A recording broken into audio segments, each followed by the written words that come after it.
These points are specifically mentioned in NCERT. Therefore, this part we have to see.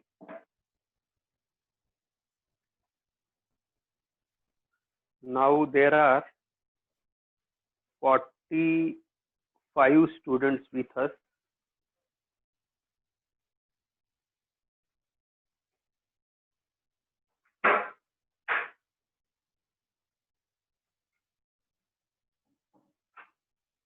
So,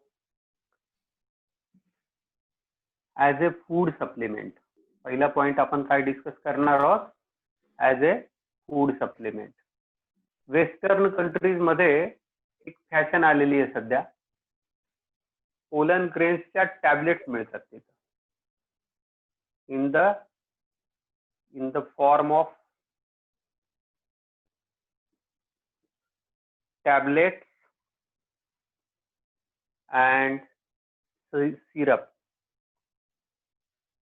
In the form of tablet and syrup,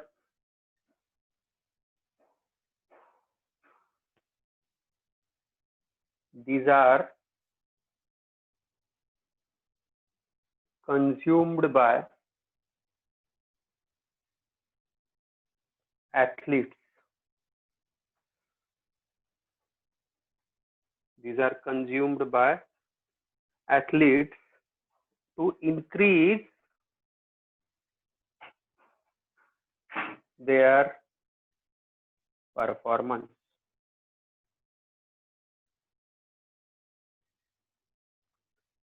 generally हे athletes use करतात. आणखी कोणासाठी वापरले जातात?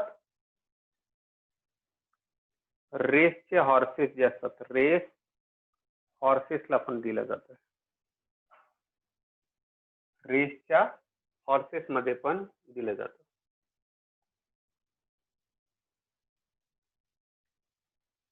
आता सध्या याचा वापर वाढलेला आहे पोलन ग्रेन्सचा, कारण याच्यामध्ये it is rich in nutrient content. त्यामुळे ॲज ए फूड सप्लिमेंट म्हणून यांचा वापर केला जातो. व्हायबिलिटी बद्दल काल आपण बोललोच होतो. व्हायबिलिटी म्हणजे किती काळ हे फंक्शनल राहू शकतात. तर त्याच्यामध्ये आपण पाहिलं होतं की मोनोकॉट्स जे आहेत, मोनोकॉट्स ज्याच्यामध्ये आपण पाहिलं होतं सिरियल्स लाईक राईस, त्याच्यानंतर व्हीट यांच्यामध्ये याची व्हायबिलिटी फक्त 30 मिनिट्स असते. Pollen grains of these cereals, they remain viable just for 30 minutes, while in some dicots they remain viable for months. 2 महिने, 1 महिना, 3 महिने असं त्यांचा पिरियड, वेगवेगळा पिरियड आहे डायकॉट्स मध्ये. In case of gymnosperms, sir निकिताला जॉईन करा ना. these are viable for 1 year. लिहिताय सगळे?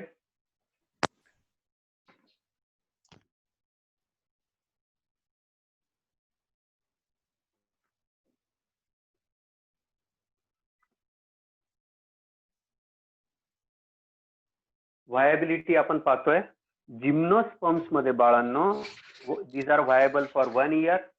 सिरियल्स मध्ये राईस, व्हीट यांच्यामध्ये 30 मिनिट्स पर्यंतच व्हायबल असतात. Anybody is knowing the scientific name of this wheat and rice? कोणी सांगा. क्रॉप ब्रीडिंग प्रोग्राम मध्ये क्रॉप ब्रीडिंग प्रोग्राम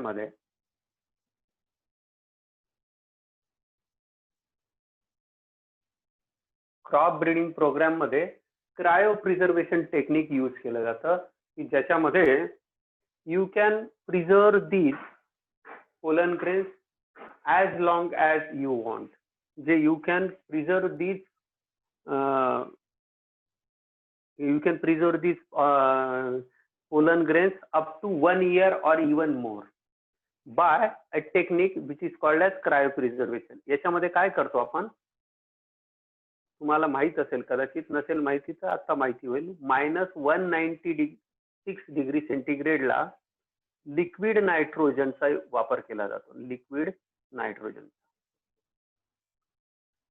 लक्षात ठेवा. क्रायो टेक्नॉलॉजीमध्ये क्रायो प्रिझर्वेशनचं जेव्हा जेव्हा नाव येईल, पुढे आपण बघणार आहोत, जेव्हा आपण एनहॅन्समेंट इन फूड प्रोडक्शन नावाचं चॅप्टर आपण शिकू, त्यावेळेला क्रायो टेक्निक काय असतं, आत्तापासून लक्षात ठेवायचं. पण क्रायो प्रिझर्वेशन टेक्निक काय असतं?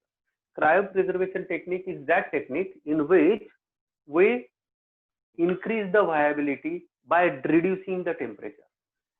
हे सगळे जरी मी इथं लिहिलंय मंथ्स वगैरे, तरी सुद्धा जर टेम्परेचर व्हेरिएशन खूप जास्त असेल तर ते जे त्याची सर्व्हायवल कॅपॅसिटी कमी होऊन जाते, त्याची व्हायबिलिटी कमी होऊन जाते.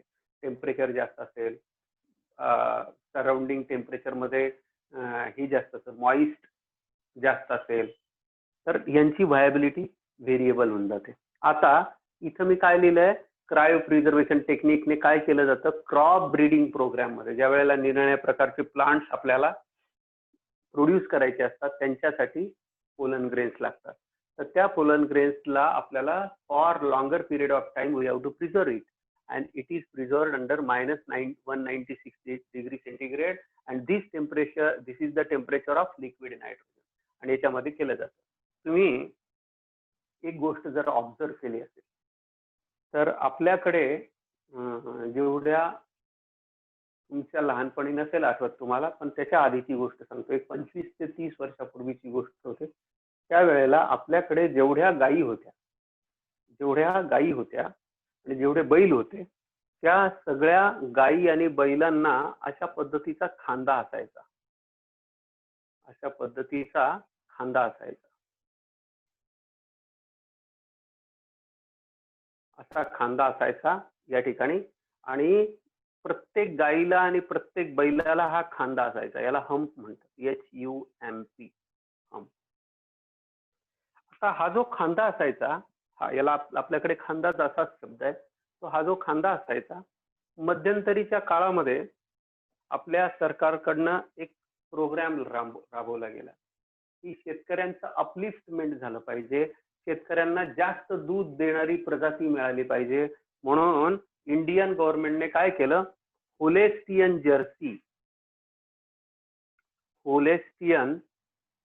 जर्सी ज्या गायी होत्या, जर्सी जे हे होते, होलेस्टियन जर्सी जे बुल होते, त्यांचं सिमेन इंडियामध्ये आणलं. काय आणलं बाळांनो? सिमेन आणलं. सिमेन म्हणजे it is sperm, it is the fluid which contains sperms. हे स्पर्म्स आणले गेले आणि हे स्पर्म्स निरनिराळ्या खेडोपाडी सगळ्या ठिकाणी हे डिस्ट्रीब्यूट केले गेले.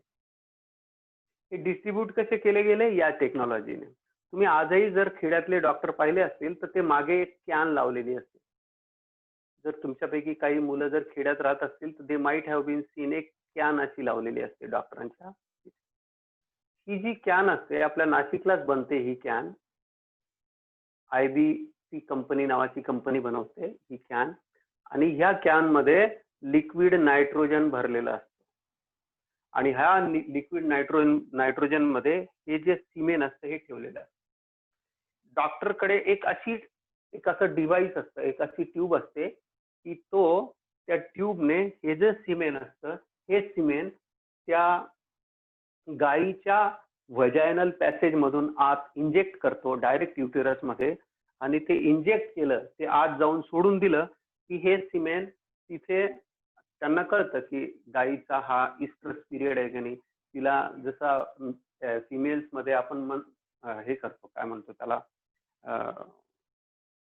रिप्रोडक्टिव्ह सायकल आहे, मेन्स्ट्रुअल सायकल आहे. त्याच्यानंतर after 14 days that is the period of ovulation. तसं ह्या काही मॅमल्स मध्ये, गायी वगैरे मध्ये इस्ट्रस सायकल पाहिलं जर पुढे डिटेल आपण शिकणार आहोत. तर हे जे इस्ट्रस सायकल असतं, हे इस्ट्रस सायकल जेव्हा येतं तेव्हा समजतात की आता गायीमध्ये ओव्ह्युलेशन होऊ शकतं. त्या डॉक्टरचा स्टडी असतो आणि जे व्हेटरनरी डॉक्टर्स असतात त्यांचा तो स्टडी असतो आणि त्याच पिरियडमध्ये ते हे सिमेन इंजेक्ट करतात. तिथे फर्टिलायझेशन होतं आणि प्रजाती बदलते. मी खांद्याचा उल्लेख का केला त्याचं कारण सांगतो. Why I have shown that hump. त्याचं कारण असं आहे की त्याच्या आधी सगळ्या गायी आणि सगळ्या बैलांना असा खांदा होता. पण जेव्हापासून हे होलेस्टियन जर्सी बरोबर यांचं ब्रीडिंग केलं गेलं, तर तेव्हापासनं हळूहळू हळूहळू हळूहळू त्यांचं पुन्हा आपल्या इंडियामध्ये असे बुल तयार झाले आणि मग नंतर त्यांच्याने फर्टिलायझेशन सुरू झालं. त्यामुळे ग्रॅज्युअली आपली जी गावठी जात होती, आपली जी लोकल इंडियन व्हरायटी होती काऊची, ती डिप्लीट होत होती. म्हणजे मला काय सांगायचंय की जसं अॅनिमल ब्रीडिंग मध्ये त्याचा यूज केला जातो की सिमेन प्रिझर्वेशनसाठी किंवा स्पर्म प्रिझर्वेशनसाठी, तसं प्लांट्स मध्ये पण क्रायो प्रिझर्वेशन टेक्निकने क्रॉप ब्रीडिंग प्रोग्राम मध्ये तुम्ही पोलन ग्रेन्सला लॉंग पिरियड साठी सांभाळून ठेवू शकता. It was the technique. आता तुमच्या लक्षात आलं. मी त्या पुढच्या चॅप्टरशी संबंध एवढ्यासाठी जोडला की त्याच्यामुळे तुम्हाला लक्षात राहील की हा सरांनी कधीतरी सांगितलं होतं की क्रायो प्रिझर्वेशन टेक्निक काय असतं. तर लिक्विड नायट्रोजन मध्ये ठेवल्यामुळे त्याची व्हायबिलिटी वाढते. पुढची गोष्ट ॲलर्जन काय प्रकार आहे. तुम्ही पाहिलं असेल की पावसाळा लागल्याबरोबर अनेक लोकांना, सगळ्याच लोकांना नाही म्हणणार मी, पण समाजात 1 ते 5%, 1 to 5% people, they suffer from allergies, different kinds of allergies. तर हे ॲलर्जी जे असतात, ही ॲलर्जी जी असते, ही ॲलर्जी करणाऱ्या घटकांना ॲलर्जन्स म्हणतात. ज्याच्यामुळे the components which cause allergy are called as allergens. ज्यांच्यामुळे ॲलर्जी होते अशांना ॲलर्जन म्हणतात. ह्या ॲलर्जन मध्ये सगळ्यात वरचा नंबर पोलन ग्रेन्स आहे. पोलन ग्रेन्सचा सगळ्यात वरचा नंबर आहे. Pollen grains they cause a severe type of allergy. जबरदस्त ॲलर्जी करतात. आणि तुम्ही पाहिलं असेल काही लोकांना बाहेर गेले, बाजरीच्या शेताजवळ गेले, गव्हाच्या शेताजवळ गेले, तर यांच्या नाकातनं पाणी सुरू होतं आणि पटपट पटपट शिंका यायला लागतात. आता एवढ्या जास्त प्रमाणात शिंका ज्या येतात बाळांनो, एवढ्या जास्त प्रमाणात ज्या ॲलर्जीमुळे ज्या शिंका येतात, लिसन व्हेरी केअरफुली, ॲलर्जीमुळे ज्या शिंका येतात that is because of the allergy caused by these pollen grains. या पोलन ग्रेन्समुळे जी ॲलर्जी होते त्याच्यामुळे या लोकांना शिंका येतात. आता ह्या लोकांना जेव्हा शिंका येतात तेव्हा बरेचदा याला ह्या कंडिशनला शिंका येणं आणि नाकातनं पाणी येणं, याला आपण मेडिकल लँग्वेज मध्ये म्हणतो ॲलर्जिक रायनायटिस.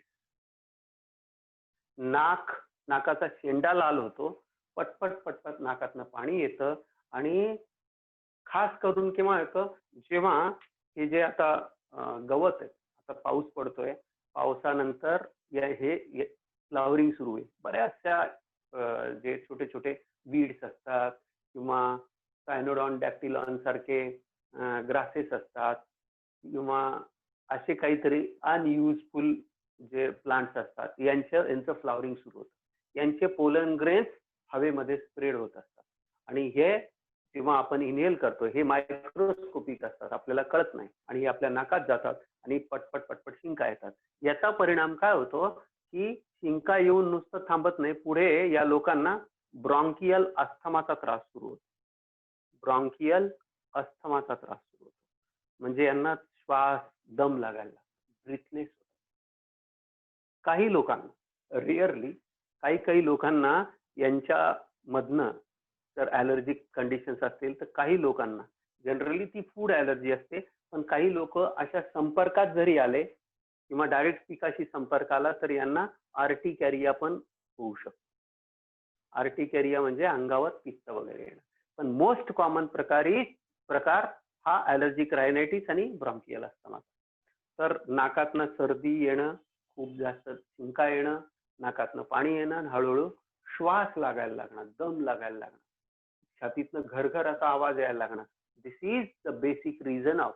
आणि त्याच्यामध्ये आता काय झालं, कशापासून जास्त हे सुरुवात झाली ते तुम्हाला एक मिनिटात हिस्ट्री सांगतो. खूप वर्षांपूर्वी, अंदाजे यू कॅन से की more than 50 years back, Wien there was scarcity of food, भारतामध्ये अन्नधान्याचं उत्पादन कमी होतं. Wien there was food production was very less. Food production, आपल्याकडे ॲग्रिकल्चरल लँड तेव्हाही होती, आजही आहे, पण ती सगळी डेव्हलप झालेली नव्हती.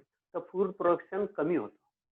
त्यामुळे आपण काय केलं, मेक्सिकोतनं गहू मागवला, काही मेक्सिकोतनं मागवला आणि काही US मधनं मागवला. तर ह्या मेक्सिकोतनं पार्थेनियम हिस्टेरोफोरस, याच्याबद्दल मी ऑलरेडी बोललेलो तुम्हाला.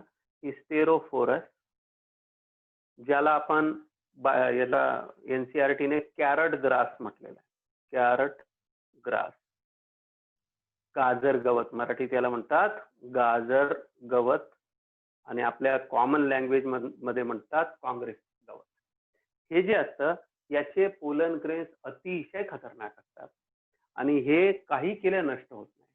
So we call it as a weed. शेताला नष्ट करणारं किंवा शेताची फर्टिलिटी कमी करणारं एक वाईट झाड, त्याला आपण वीड म्हणतो. हे वीड म्हणून काम करतं आणि याची जबरदस्त याचा प्रॉब्लेम येतो की याच्यामुळे जबरदस्त ॲलर्जी होते.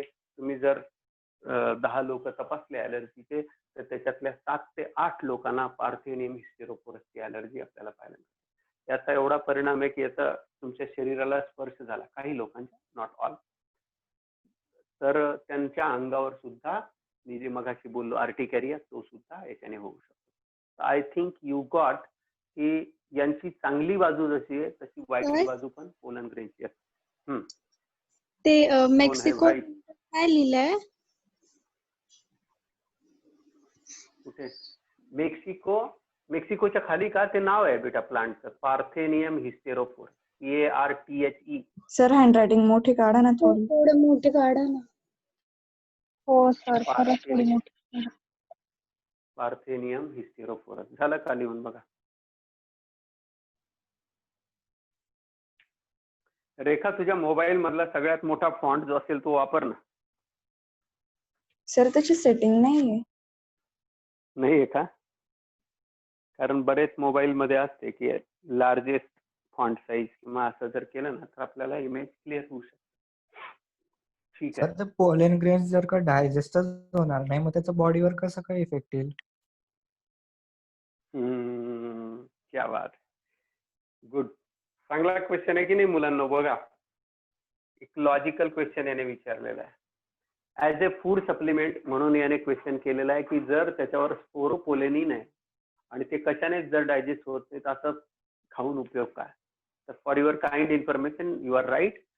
आपण काय करतो, त्याला इंटाईन लेवल पर्यंत, म्हणजे त्याचं वरचं कव्हरिंग काढून टाकतात, त्याच्यावर प्रोसेसिंग करतात बेटा, त्याला ब्रेक करतात आणि ब्रेक करून त्याच्यातले जे न्यूट्रिएंट कंटेंट असतात ते बाहेर करून मग त्याचं टॅबलेट फॉर्म मध्ये कन्वर्ट केलं.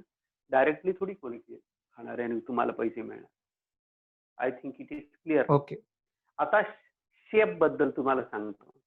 शेप जो असतो यांचा इतका व्हेरिएबल शेप आहे. तुम्ही जर 10 प्लांट घेतले आणि 10 प्लांटचे तुम्ही पोलन ग्रेन्स चेक केले तर प्रत्येकाचा शेप तुम्हाला व्हेरिएबल दिसेल. असं का असेल बरं? तुम्ही डोकं लावून मला सांगा. प्रत्येक पोलन ग्रेनचा साईज मध्ये फार मोठा फरक पडणार नाही. Generally size of pollen grain is around 25 to 50 micrometre. किती? 25 to 50. आपल्याकडे मी लिहून देताना मला आठवतं की 25 ते 30 मायक्रोमीटर एवढी लिहून दिली, पण ऍज मच ऍज जर तुम्हाला बघायचं असेल तर 50 मायक्रोमीटर पेक्षा मोठे पोलन ग्रेन्स जनरली नसतात. मग एवढी व्हरायटी शेप्स मध्ये का? विचार करा, मला सांगा. आपण पुढच्या पार्ट कडे जाऊया. हे क्लिअर झालं ना? पोलन ग्रेन प्रकरण संपलेलं आहे. आता पोलन ग्रेन्स मेल गॅमेटोफाइट तुम्हाला कम्प्लिटली क्लिअर आहे कशा पद्धतीने होतं. मायक्रोस्पोर टेट्राड कशाला म्हणतात, कशा पद्धतीने त्याचं हॅप्लॉइड स्ट्रक्चर तयार होतं आणि ते आता फर्टिलायझेशन साठी रेडी कसं होतं. स्पोरोडर्म काय प्रकार आहे? कोण सांगतं मला? What is sporoderm? What is the meaning of sporoderm? कोण सांगतो? Come on. What is the meaning of sporoderm? Covering of. घाबरत घाबरत का बरं सांगते? बरोबर आहे ना. स्पोरोडर्म म्हणजे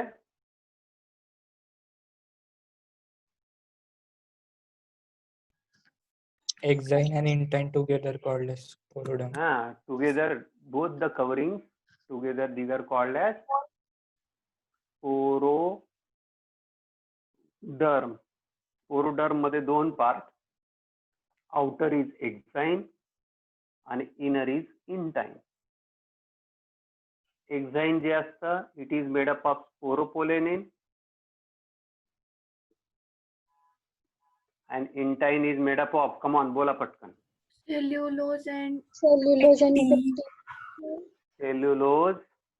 and pectin.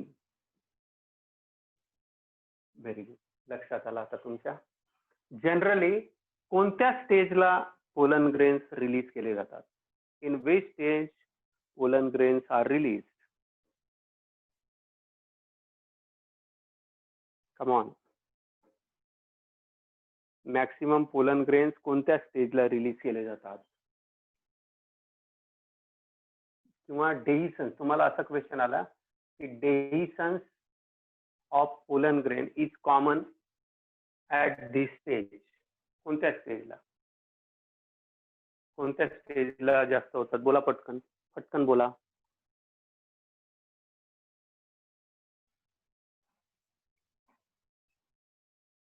अरे एवढा अवघड क्वेश्चन, आवाज येतोय ना? Come on. कोणत्या स्टेजला पोलन ग्रेन्स बाहेर काढले जातात, ब्रेक होऊन बाहेर येतात? कोणती स्टेज येते? किती सेल स्टेज असते?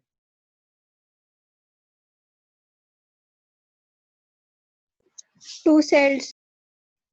किती percent? 60%. 60% pollen grains 2 sailed stage मध्ये. याच्यामध्ये एक इरेग्युलर न्यूक्लियस असतो, लार्ज आणि इरेग्युलर न्यूक्लियस असतो, आणि दुसरा जो न्यूक्लियस असतो त्याचं नाव काय? या सेलचं नाव काय ज्याच्यात चांगल्या पद्धतीचा न्यूक्लियस? या सेलला काय म्हणतो आपण?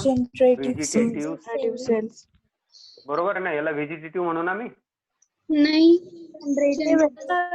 Generative sale. हिचं नाव आहे जनरेटिव्ह आणि वरच्याचं नाव व्हेजिटेटिव्ह.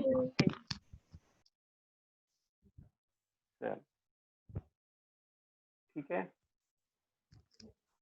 आता ही गोष्ट आपण लक्षात ठेवायची आहे. कशी ट्यूब, पोलन ट्यूब बाहेर पडते ते आपल्याला माहिती आहे. याच्यातनं बाहेर पडेल, बरोबर आहे?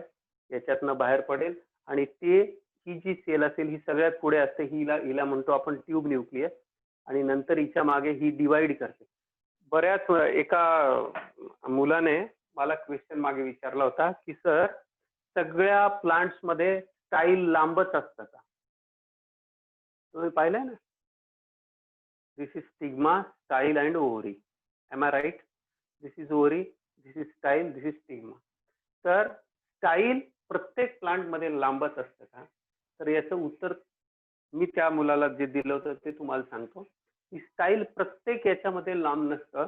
आणि स्टाईल लांब असण्यामध्ये मागे कारण काय, किंवा कोणकोणत्या प्लांट्स मध्ये लांब स्टाईल असू शकतं, लॉंग स्टाईल कशामध्ये असू शकतं, त्याचं कारण आहे बहुतेक प्लांट ज्यांच्यामध्ये 2 सेल्ड स्टेजला पोलन ग्रेन्स रिलीज केले जातात. पोलन ग्रेन्स 2 सेल स्टेज मध्ये जिथे रिलीज केले जातात त्यांच्यामध्ये आपल्याला स्टाईल लांब पाहायला मिळतं. याचं कारण असं आहे की पुढे जेव्हा ही ट्यूब खाली खाली येत असते तेव्हा जो जनरेटिव्ह सेलचा न्यूक्लियस आहे तो इथल्या इथे डिवाइड करतो आणि इट फॉर्म्स 2 न्यूक्लियस. येतंय लक्षात? म्हणजे 2 न्यूक्लियस झाले पाहिजे, त्याला डिवाइड व्हायला चान्स मिळाला पाहिजे. जर इमिजिएट समजा हे हा पार्ट जो आहे, लेट से की हा पार्ट इथे राहिला असता इमिजिएटली, समजा इथे स्टिग्मा राहिला असता आणि इथून जर्मिनेट झाला आणि लगेच इथे आला असता, तर त्याला चान्स मिळाला नाही. त्याला डिवाइड करायला चान्स मिळाला नसता, म्हणून styles are long in many flowers. I think you are getting, you have got this reason. तर पुढे जाऊया. आता पहिल्यांदा आज आपण स्टडी करू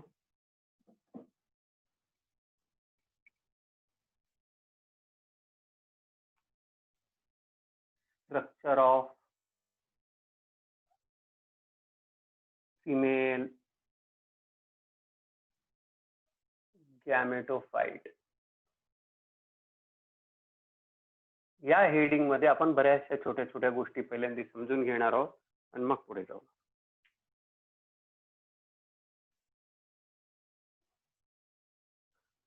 त्या एक टॉपिक लक्षात ठेवा की क्रायोटेक्नॉलॉजी मध्ये जे पोलन ग्रेन्स असतात तर त्या प्रिझर्व केले जातात, त्यांना पोलन बँक्स मध्ये ठेवलं जातं. ही गोष्ट ऍड करून घ्या तिथं.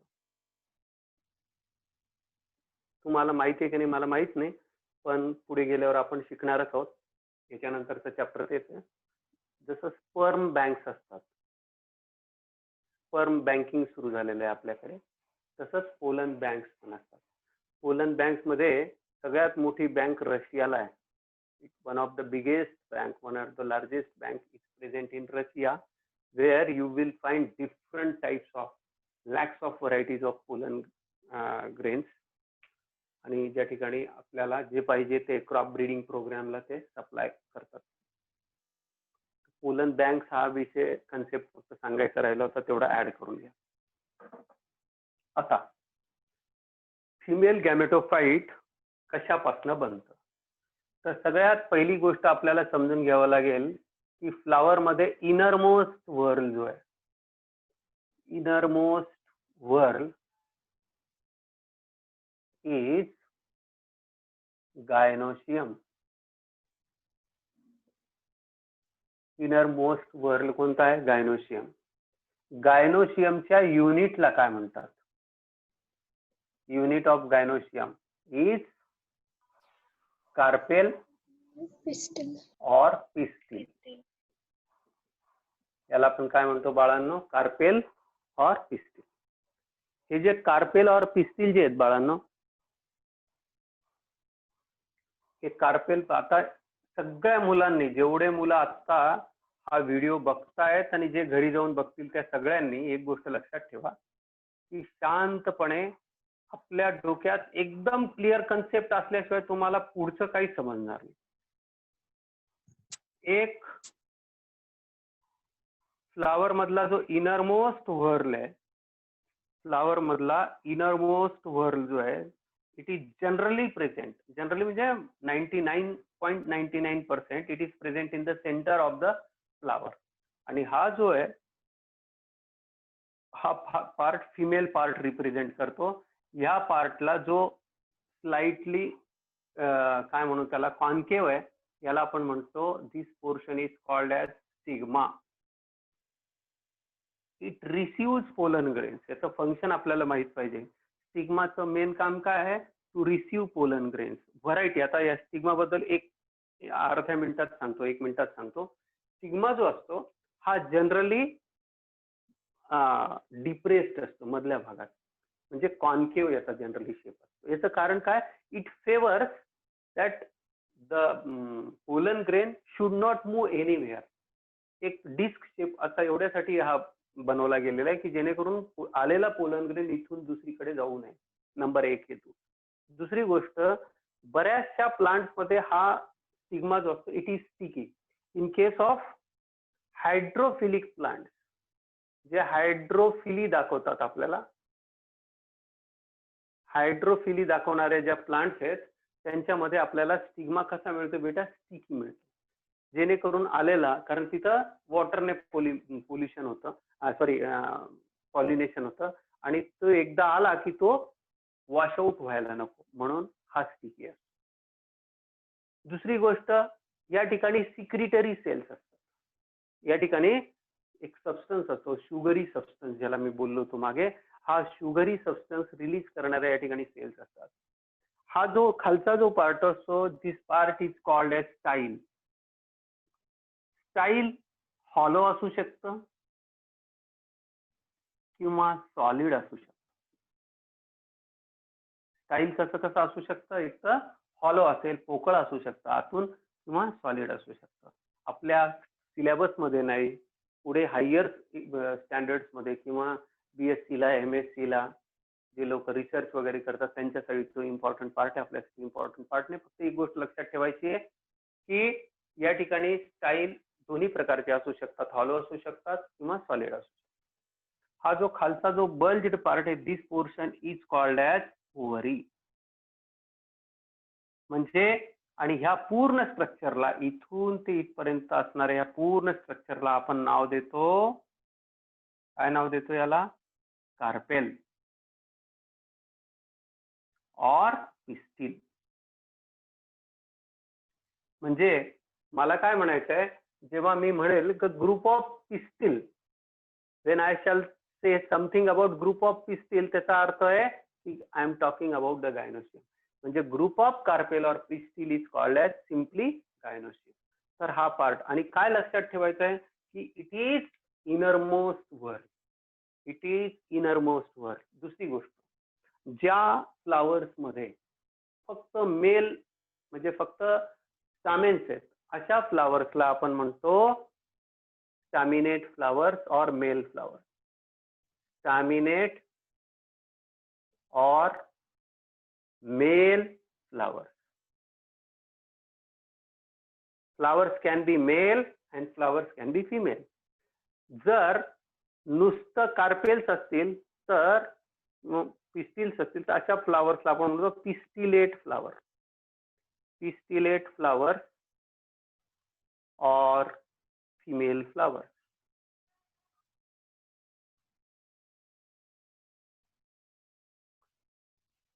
असे सगळे फ्लावर्स कसे असतात? युनिसेक्शुअल असतात. ज्यांच्यामध्ये एकच सेक्स प्रेझेंट असेल अशा फ्लावर्सला आपण काय म्हणतो? युनिसेक्शुअल फ्लावर. काही प्लांट्स मध्ये तिन्ही प्रकारचे फ्लावर्स असतात. आपल्याला शिकलोय already morphology of flowering plant मध्ये की तिन्ही प्रकारचे फ्लावर असू शकतात. न्यूट्रल फ्लावर्स पण असतात, ज्यांना न्यूटर फ्लावर्स म्हणतो आपण. मेल फ्लावर्स पण असू शकतात, फिमेल फ्लावर्स पण असू शकतात. आणि हे तिन्ही पण असू शकतात. आणि तिघांमध्ये व्हेरिएशन्स पण, व्हरायटी पण आपल्याला पाहायला मिळू शकते. जसं आपण पाहतो आंब्यामध्ये बायसेक्सुअल फ्लावर्स पण असतात आणि युनिसेक्सुअल फ्लावर्स पण असू शकतात. याच्याबद्दल आता काही प्रॉब्लेम नाहीये. आता पुढची एक गोष्ट आपल्याला समजायची आहे, एक कंडिशन असते बेटा. ओरी बद्दल आपण ऑलरेडी समजून घेतलंय. ओरी जी असते ते 3 प्रकारची असते. बोला पटपट, फक्त नावं सांगू म्हणजे रिव्हिजन होईल फक्त आपली. ओरीच्या पोझिशन वरनं आपण 3 प्रकारची ओरी ठरवतो. बोला पहिले, सगळ्यात पहिले. Come on. हायपोगायनस, हायपोगायनस, पेरिगायनस, हायपोगायनस, पेरिगायनस एपिगायनस आणि एपिगायनस. एपिगायनस, पेरिगायनस, हायपोगायनस. हायपोगायनसचे एक्झाम्पल्स तुम्हाला सांगितलेले होते. कोणाला आठवत आहेत हायपोगायनसचे example? Brinjal. Yes, it is व्हेजिटेबलची आपली फॅमिली आहे. सोलॅनेसी फॅमिलीचे मेंबर जे असतात, सोलॅनेसी हे जवळजवळ सगळे हायपोगायनस. याच्यामध्ये ओव्हरी जी असते सुपेरियर असते. ओव्हरी कशी असते? सुपेरियर असते. पेरिगायनस मध्ये ओव्हरी सेमी इन्फेरियर असते. कशी असते? Semi inferior. बेटा पूर्ण इन्फेरियर याच्यात असते, सेमी इन्फेरियर असते. आणि याचे एक्झाम्पल तुम्हाला पाहिजे असेल तर तुम्ही लिहू शकता. रोज, क्या बात है, व्हेरी गुड. आणि एपिगायनस मध्ये ओव्हरी कम्प्लिटली कशी असते? Inferior ovary. हा, त्याचं एक्झाम्पल माहितीये कोणाला? Sunflower. Guava is most common example. एकदम फेवरेट एक्झाम्पल लिहून ठेवा. Guava is the most common example. cucumber is another example. लिहून ठेवा, cucumber. आपल्याला कळलं की ओव्हरीच्या पोझिशनवर, ovary, suppose this is the ovary, ओव्हरीच्या खालून सगळे अदर स्ट्रक्चर्स जे असतात, other whorls, if they are arising from the base or from the below part of the ovary, त्यावेळेला आपण अशा फ्लावर्सला, अशा वेळेला आपण हायपोगायनस म्हणतो. जर हे कडे, याच्या कडेवरनं इथून जर अराईज होत असतील त्यांना आपण पेरिगायनस म्हणतो. They can be cup shaped और सॉसर शेप्ड. आणि ज्या वेळेला कम्प्लिटली ओव्हरी खाली बरी केली जाते, आत असते आणि बाकीचे स्ट्रक्चर्स वरती असतात, त्यावेळेला आपल्याला अशा ओव्हरीला आपण एपिगायनस ओव्हरी असं म्हणतो. आणि याच्यामध्ये इन्फेरियर ओव्हरी असते आणि ग्वावा हे त्याचं उत्कृष्ट उदाहरण आहे. तुम्हाला माहिती आहे हे जे ग्वावामध्ये, पेरूमध्ये जे आपल्याला या ठिकाणी दिसतात, these are nothing but the calyx. पेरू बघा, कधी कधी या ठिकाणी इथे पानं राहून गेलेले असतात. इवन आफ्टर फ्रूट फॉर्मेशन त्या ठिकाणी लिफी स्ट्रक्चर आपल्याला पाहायला मिळतं. That is nothing but the calyx. I think it is completely clear. आता दोन कंडिशन्स आपल्याला बघायच्या आहेत जे एनसीईआरटीने प्रॉपरली मेन्शन केलेले आहेत. त्या दोन कंडिशन्स आपल्या स्टेट बोर्डने काही काही गोष्टी स्किप केलेल्या आहेत, आपल्याला एनसीईआरटी फॉलो केलं पाहिजे. कधी कधी कार्पेल्स जे असतात, हे फ्री असतात. कार्पेल्स जे असतात ते फ्री असतात आणि number of carpels are more. म्हणजे तुम्ही जर पाहिलं तर कार्पेल्सचा नंबर एकापेक्षा जास्त असू शकतो. कार्पेल्सचा नंबर एकापेक्षा जास्त असू शकतो.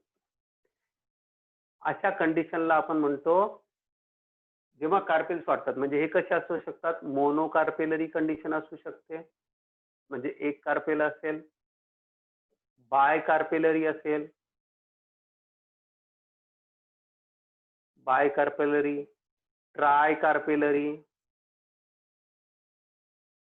टेट्रा कार्पेलरी, पेंटा कार्पेलरी आणि त्याच्या पुढे मात्र आपण डायरेक्टली म्हणतो पॉली किंवा multicarpellary condition. Multicarpellary condition असं म्हणतो. म्हणजे कार्पेल्सचा नंबर काही असू शकतो. हे कार्पेल्स फ्यूज्ड असू शकतात, किंवा फ्री असू शकतात. कार्पेल्स कॅन बी फ्यूज्ड और free. If they are fused, their condition will be called as syncarpous condition. And if they are free, they will be called as apocarpous. The flower can be apocarpous or flower can be syncarpous. येतंय सगळ्यांच्या लक्षात?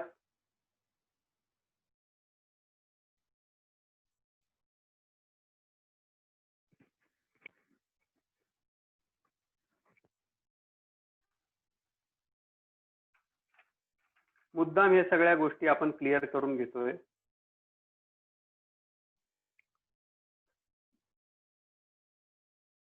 Syncarpous ओव्हरीचं example लिहून घ्या. Syncarpous example आहे opium.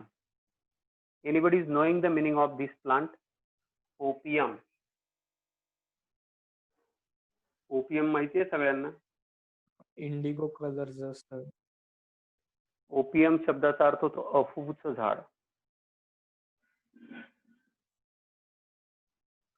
त्याला Poppy plant पण म्हणतात. मी मगाशी एक क्वेश्चन विचारला होता, राईसचं सायंटिफिक नेम काय आहे आणि व्हीटचं सायंटिफिक नेम काय, कोणी सांगितलं नाही मला. आणि एपोकार्पस आपल्याला मिळतं मायकेलिया चंपाका. सर राईसचं scientific name Oryza sativa. Yes. आणि व्हीटचं मायकेलिया एस्टिवम. हा ट्रिटिवम सटायवम. ट्रिटिकम सटायवम ना काय? आणि वीटचं ट्रिटिकम हा. ट्रिटिकम ऍस्टिवम बरोबर. चंपका. मायकेलिया चंपकामध्ये आपल्याला काय पाहायला मिळतं? ॲपोकार्पस. म्हणजे हे सगळे जे हे असतील काय म्हणू त्याला, पिस्टिल्स किंवा carpels, they will be free. जेव्हा हे फ्री असतात that condition is called as apocarpous. जेव्हा फ्री असतात त्या कंडिशनला म्हणतो आपण ॲपोकार्पस. जेव्हा ते फ्यूज्ड असतात एकमेकांशी त्यांना आपण त्या कंडिशनला आपण म्हणतो सिनकार्पस. याचा काय परिणाम होतो, याच्यामुळे काय काय नुकसान होतात किंवा काय फायदे होतात ते आपल्या सिलेबसमध्ये नाही. त्यामुळे फार डीप मध्ये, कारण तुम्हाला फिजिक्स केमिस्ट्री पण शिकायचं असतं आणि त्याच्यात पण बुद्धी खूप चालवायची असते, त्यामुळे फार डिटेलमध्ये आपल्याला जायचं नाही. जे जे आपल्या कामाचं आहे तेवढं आपण समजून घेतो. आता ओव्हरीच्या बाबतीत जर बोलायचं झालं तर हा ओव्हरीचा पार्ट मी इकडे काढून दाखवतो. समजा ही ओव्हरी. या ओव्हरीमध्ये जे चेंबर आहे, दिस चेंबर इज कॉल्ड ॲज, समजा एकच चेंबर असेल, एकच भाग झाले असेल, त्याला आपण काय म्हणतो? लॉक्यूल.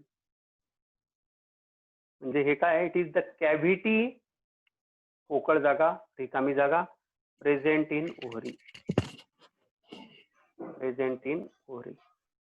त्याला आपण काय वर्ड यूज करू इथून पुढे? लॉक्यूल. ओव्हरी कॅन बी युनिलॉक्युलर म्हणजे एकच, कॅन बी बायलॉक्युलर लाईक दिस, आणि कॅन बी मल्टीलॉक्युलर. समजा याला मी इथून कट केलं तर ट्रायलॉक्युलर. कोणाचा तरी ऑडिओ चालू आहे, बंद करा. Can be trilocular. It can be trilocular. भरपूर सारे एक्झाम्पल्स आहेत. तुम्ही मॉर्फॉलॉजी ऑफ फ्लॉवरिंग प्लांट मध्ये गेले तर तुम्हाला खूप सारे एक्झाम्पल्स असे पण असू शकतात. हे 3 लॉक्युल्स आहेत. मी फक्त तुम्हाला हिंट देण्यासाठी सांगतोय.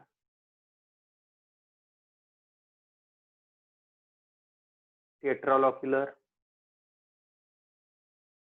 आणि या ठिकाणी बाळांनो सर फर्स्ट वाली बायोलॉक्युलर आहे ना? पहिली बायोलॉक्युलर ज्याच्यात मी काही दाखवलं नाही तिला युनिलॉक्युलर. दिस इज टेट्रालॉक्युलर.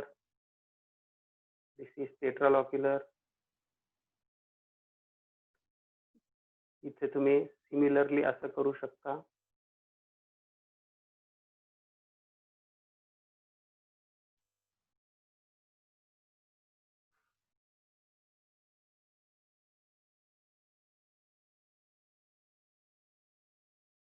सर सेकंड कोणती आहे? जास्त झाले ना. ही पेंटालॉक्युलर. आणि या ठिकाणी इथे ही टेट्रालॉक्युलर आहे. ही सेकंड ही ट्रायलॉक्युलर आहे ना. हीच ना. हो ही ट्रायलॉक्युलर आहे. हो ट्रायलॉक्युलर.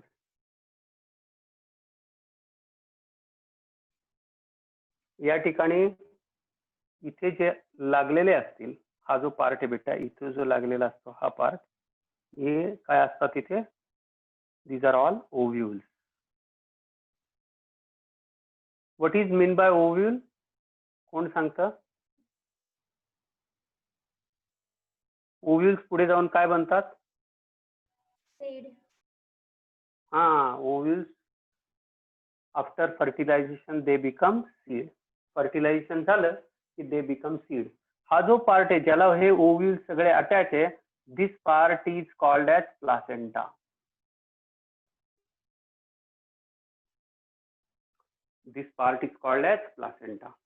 ज्याच्यामुळे हे ओव्ह्यूल्स अटॅच होतात. हे सगळे लॉक्युल्स आहेत आणि हा जो पार्ट आहे जो त्यांना जॉईन करणारा पार्ट आहे, that is called as placenta. त्यामुळे आपल्याला प्लासेंटेशन माहिती असलं पाहिजे. मार्जिनल प्लासेंटेशन, बरोबर. एक्झाईल प्लासेंटेशन एकदा बघून घ्याल तो सगळं टॉपिक. मार्जिनल प्लासेंटेशन आहे, एक्झाईल प्लासेंटेशन आहे, फ्री सेंट्रल प्लासेंटेशन आहे. बरोबर. So number of placentations are there. आपल्याला प्लासेंटेशनच्या हिशोबाने त्याच्यात कळू शकतं की कशा पद्धतीने हे सगळ्या ओव्ह्यूल्स किंवा सीड्स कसे अरेंज असतील आत.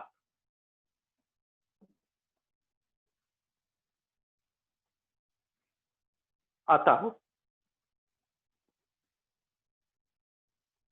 जनरली एक गोष्ट लक्षात ठेवा,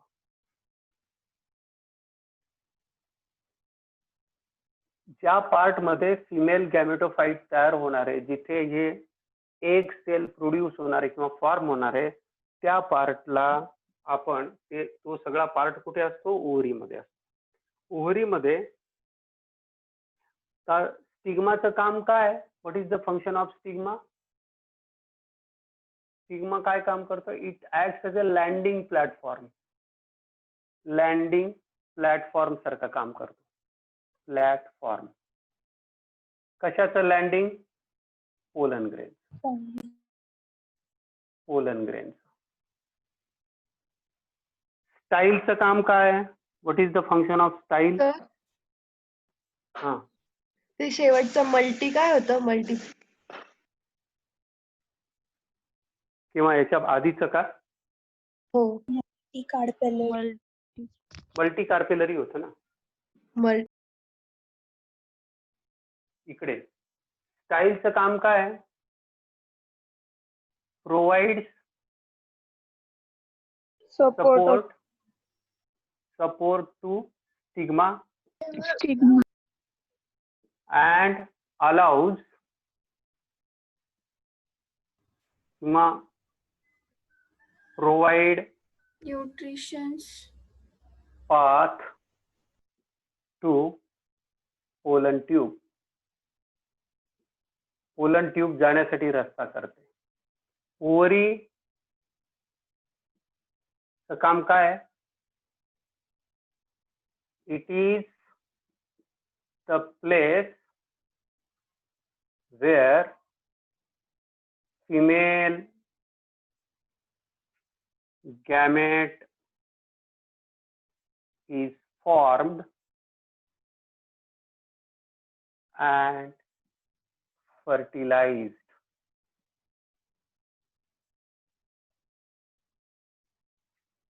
आता फर्टिलायझेशन नंतर ओव्हरीची जी वॉल असते ती फ्रूट वॉल बनते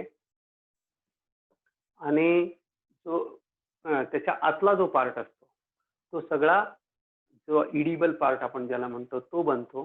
आणि सीड तर तुम्हाला माहिती आहे, आत ओव्हरीच्या आत ओव्ह्यूल्स जे असतात दे will B converted, eventually converted into seeds. तर आता एक कॉमन याच्यामध्ये आपल्याला काय पाहायला मिळेल? कॉमनली आपल्याला काय पाहायला मिळतं?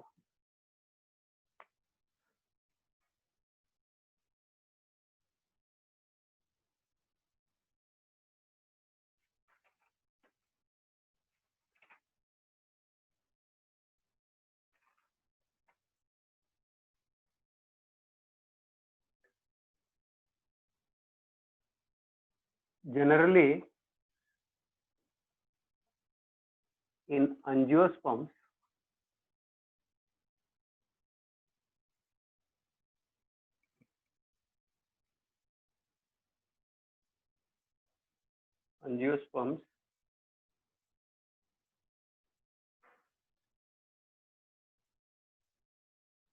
ovules are bitegmic and anatropous. वाक्य लक्षात ठेवा. अँजिओस्पर्म्स मध्ये मोस्ट कॉमन टाईप कोणते टाईपची ओव्ह्यूल आपल्याला पाहायला मिळतात? बायटेग्मिक आणि अनाट्रॉपस ओव्ह्यूल. आता आपल्याला इथून पुढचा जो पार्ट शिकायचा आहे, लिसन व्हेरी केअरफुली, इथून पुढचा जो पार्ट शिकायचा आहे त्या पार्ट मध्ये आपल्याला समजून घ्यायचं आहे की फिमेल गॅमेटोफाइट ज्याला आपण एग म्हणतो त्याचं फॉर्मेशन कसं केलं जातं आणि कशापासून फॉर्म आणि कशा पद्धतीचं ते आतल्या बाजूला कशी त्याची व्यवस्था कशी असते.